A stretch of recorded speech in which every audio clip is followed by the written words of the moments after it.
YouTube channel medical and nurses hub.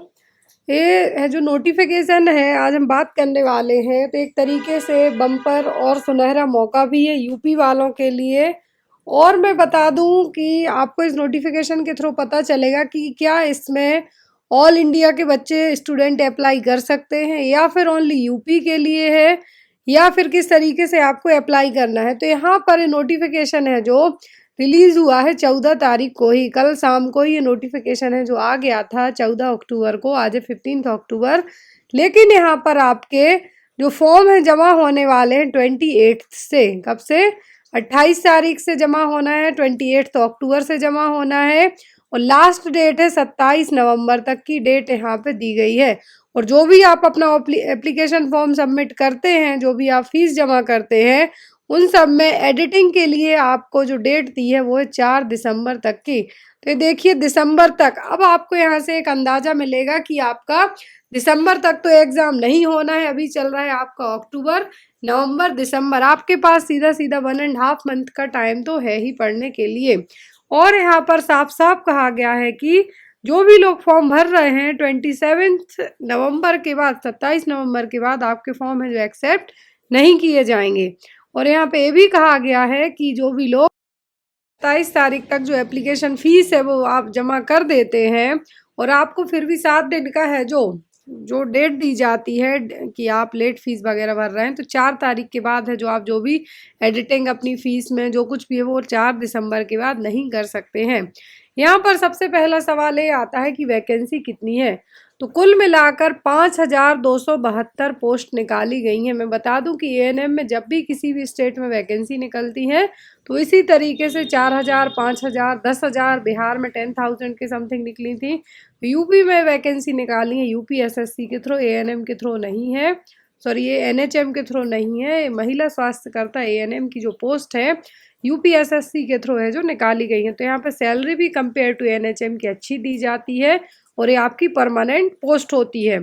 अब यहाँ पर फॉर्म वही लोग भरें जिन्होंने पहले जो पेपर हुआ था पहले 2023 में, यहाँ पे कहा है preliminary eligibility test PET test दिया था।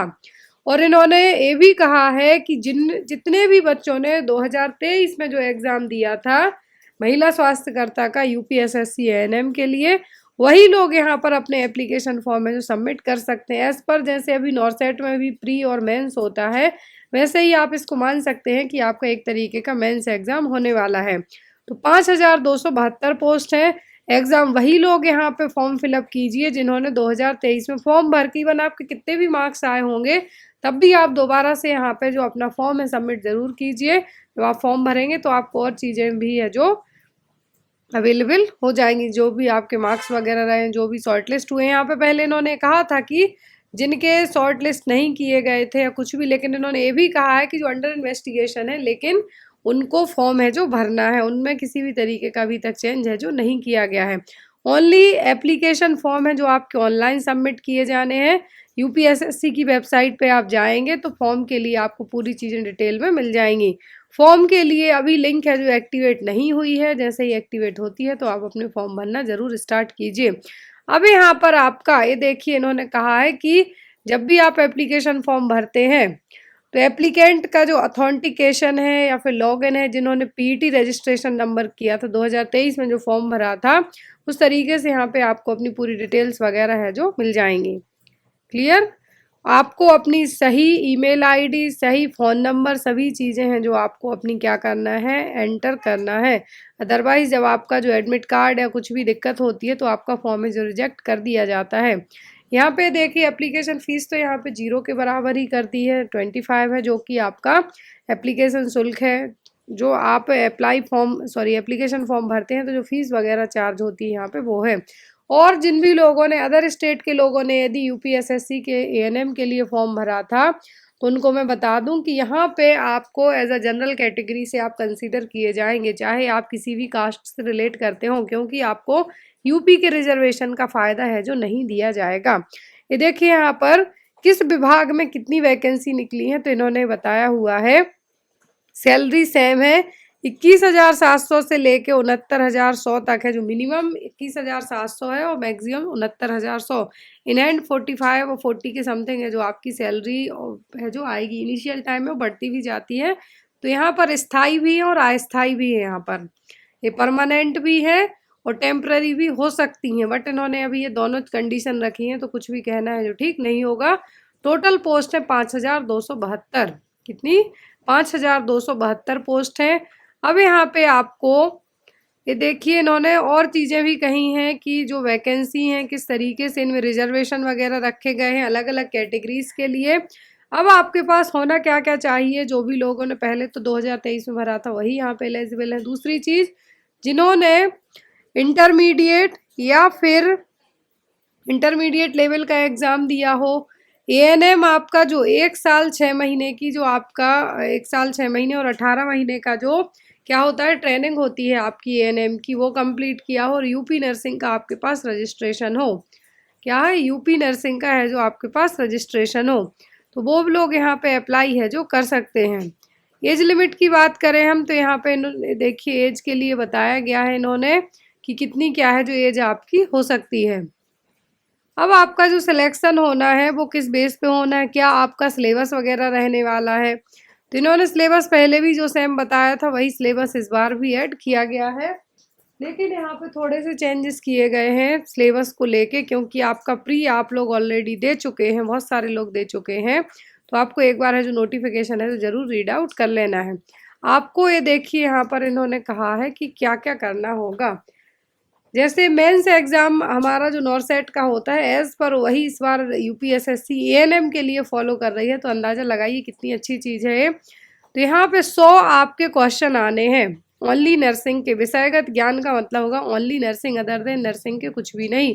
जो भी चीज़ें आपने 2 साल 18 महीने की ट्रेनिंग में पढ़ी हैं एएनएम वालों ने, मैक्सिमम मैंने 2 साल का टाइम बताया है, जो भी आपने अपने एएनएम में पढ़ा है वो सब आना है। और आपका यहाँ पर एमसीक्यू बेस्ड है जो एग्ज़ाम होने वाला है, एमसीक्यू बेस्ड एग्ज़ाम है।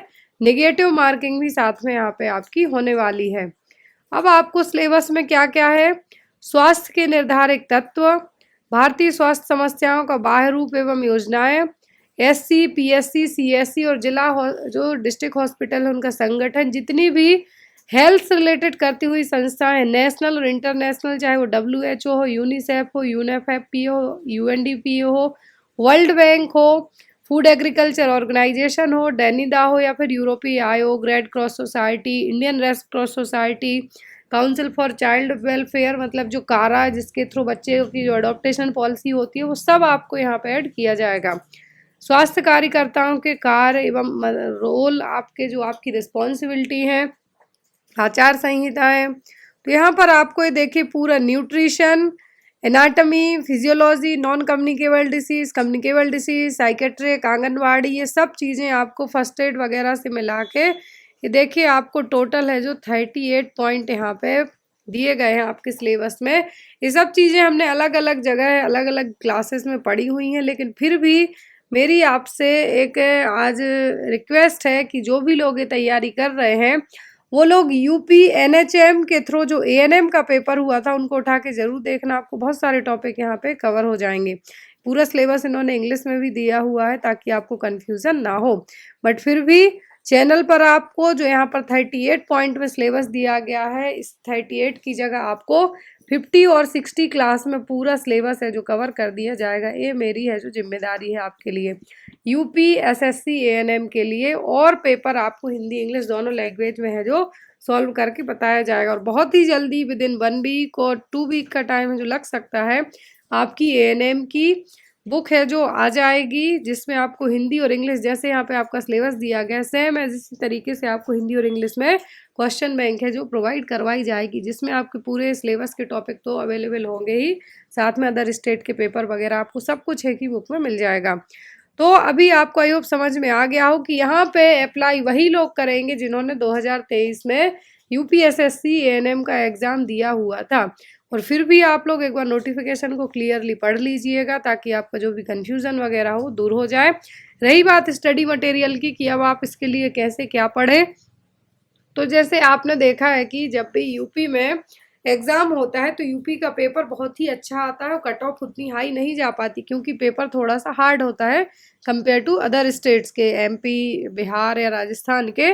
तो जो भी लोग तैयारी कर रहे हैं एएनएम के लिए ही, इवन भले आप एएनएम की तैयारी कर रहे हैं तो एएनएम की बुक तो आपको 2 वीक में आएगी, लेकिन यदि आप यूपी के और अदर एग्ज़ाम पेपर सॉल्व करना चाहते हैं, जैसे एनएचएम का हो गया, सीएचओ के हो गए, मॉडल पेपर्स हो गए, जो सिलेबस हो गया, उन सब के बेस्ड जो आपके यहाँ पे प्रोग्राम्स वगैरह हैं वो सब देखना पढ़ना चाहते हैं, तो जो मेडिकल एंड नर्सेज आपकी फर्स्ट बुक आई थी सीएचओ एनएचएम के लिए, वो बुक आपके लिए प्रेफरेबल रहेगी। क्योंकि जब आपका एक बार यूपीएसएससी में एएनएम का एग्ज़ाम हो चुका है जो कि ठीक आया था, अच्छा आया था, तो इस बार थोड़ा सा लेवल हाई होगा और वो बुक आपके लिए रामबाण की तरह साबित होगी।